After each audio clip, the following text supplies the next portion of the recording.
राजू शेट्टींनी म्हटले की केंद्रीय कृषी मंत्री शिवराज सिंह चौहान यांनी लोकसभेत महाराष्ट्रातून अतिवृष्टीचा प्रस्तावच आला नाही असे विधान केले.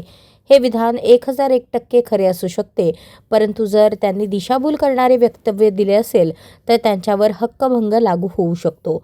शेट्टींनी राज्य आणि केंद्र सरकारच्या कारभारावर प्रश्न उपस्थित करत म्हटले की शेतकऱ्यांचा हक्क असलेला NDRF निधी मिळवणे आता खूपच कठीण झाले आहे. केंद्र किंवा राज्य कोण दिशाभूल करत आहे याचे तात्काळ स्पष्टीकरण द्यावे अशी मागणी त्यांनी केली आहे. हा प्रश्न तुम्ही जरा शिवारात फिरून शेतकऱ्यांच्याच संवाद साधला तर बरं होईल, पण त्याचे परिणाम शेतकऱ्याला भोगावे लागतात.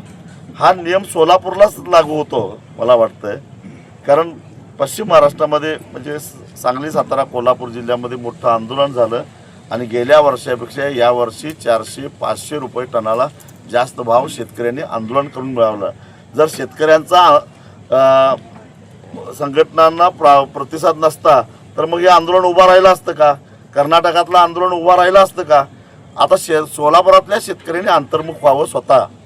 चूक सोलापूरच्या शेतकऱ्यांची आहे का सोलापूरच्या शेतकरी चळवळीमध्ये काम करणाऱ्या कार्यकर्त्यांची आहे? त्याचं उत्तर त्यातून मिळेल. त्याच्या आधीच उत्तर शिवराज सिंह चौहानांनी दिलं होतं की मी पटलं नाही. त्यामुळे आता ओमराजे म्हणतात की कृषी मंत्र्यांवर मी हक्कभंग आणणार आहे. तर या संदर्भात स्वाभिमानीची काय भूमिका आहे?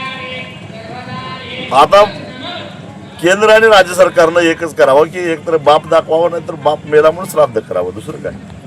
कुणीतरी एक चुकलेलं आहे, खोटं बोलतंय, दिशाभूल करतंय. आता केंद्र सरकार दिशाभूल करतंय का राज्य सरकार दिशाभूल करतंय? केंद्र आता संसदेचं अधिवेशन चालू आहे, त्याच्यावर निंबाळकर उठवतील आवाज आता.